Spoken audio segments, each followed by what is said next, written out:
Subscribe now and press the bell icon. Never miss an update. Uttar Pradesh के 35 साल के राजनीतिक इतिहास में योगी आदित्यनाथ ऐसे मुख्यमंत्री बन चुके हैं जो लगातार दूसरी बार इस पद पर बैठेंगे। यूपी चुनाव 2022 के नतीजों में बीजेपी बम्पर जीत की तरफ बढ़ रही है। बीजेपी की आंधी में समाजवादी पार्टी, कांग्रेस, बहुजन समाज पार्टी टिक नहीं सके। बीजेपी की इस विजय गाथा ने राज्य के चुनावी भविष्य की तस्वीर बदल कर रख दी है। इस विजय के नायक रहे हैं योगी आदित्यनाथ। योगी आदित्यनाथ ने ऐसे कई समीकरणों को ध्वस्त कर दिया है जो 35 साल तक राज्य में रहे दूसरे मुख्यमंत्री नहीं कर सके थे।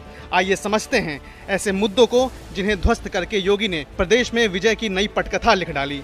गोरखपुर का बंधन टूट गया। 2017 से पहले योगी आदित्यनाथ गोरखपुर की राजनीति तक ही सीमित रहे थे।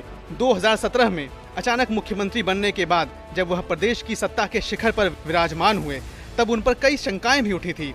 ये शंकाएं एक योगी की प्रशासनिक कार्यप्रणाली पर थी। सवाल उठने लगे थे कि क्या योगी यूपी जैसे विशाल प्रदेश की सत्ता को चला सकेंगे।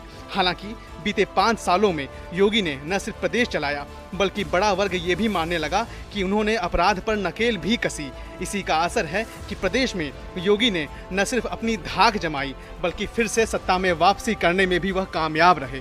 ठाकुरवाद के आरोप बेदम हुए। योगी पर विरोधी दलों ने पिछले 5 सालों में ठाकुरवाद को लेकर कई तरह के आरोप लगाए। ट्रांसफर पोस्टिंग के मामले में एक विशेष जाति को कथित तौर पर तरजीह देने की बात की गई।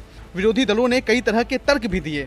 हालांकि इस चुनाव में बीजेपी और योगी के चेहरे पर जिस तरह से वोट पड़े वह बता रहे हैं कि आम जनता के बीच इस तरह के आरोप कोई असर नहीं डाल सके। आंदोलन की आंच बेदम। पश्चिमी यूपी से शुरू हुए किसान आंदोलन को लेकर ऐसे कयास लगाए जा रहे थे कि इसका असर उस वक्त की मौजूदा सरकार पर पड़ सकता है। पश्चिमी यूपी की किसान बेल्ट में नतीजों को लेकर खुद बीजेपी भी आशंकित थी। पार्टी ने न सिर्फ किसान बिल वापस लिया बल्कि किसानों को अपने पाले में लाने के लिए कई मुहिम भी चलाई और उनका प्रचार भी किया। अब इस जीत ने दिखा दिया है कि किसान आंदोलन यूपी में बीजेपी को कोई नुकसान पहुंचा पाने में नाकाम रहा। जाट भी जुटे, मुस्लिम भी मिले। बीजेपी को इस चुनाव में जाट और मुस्लिम समुदाय के वोट भी मिले हैं, ऐसी जानकारी मिली है। अखिलेश यादव की समाजवादी पार्टी और जयंत चौधरी की राष्ट्रीय लोकदल के चुनाव पूर्व गठबंधन के बाद से राजनीतिक विश्लेषक मान रहे थे कि बीजेपी को इन दोनों ही समुदायों के वोटों का नुकसान हो सकता है। मुस्लिम वोट की बात न भी की जाए तो जाट वोट पार्टी के साथ रहा है, खासकर 2014 के बाद से। 2017 के चुनाव में मुस्लिम महिलाओं के वोट पार्टी को मिलने की बात भी सामने आई थी।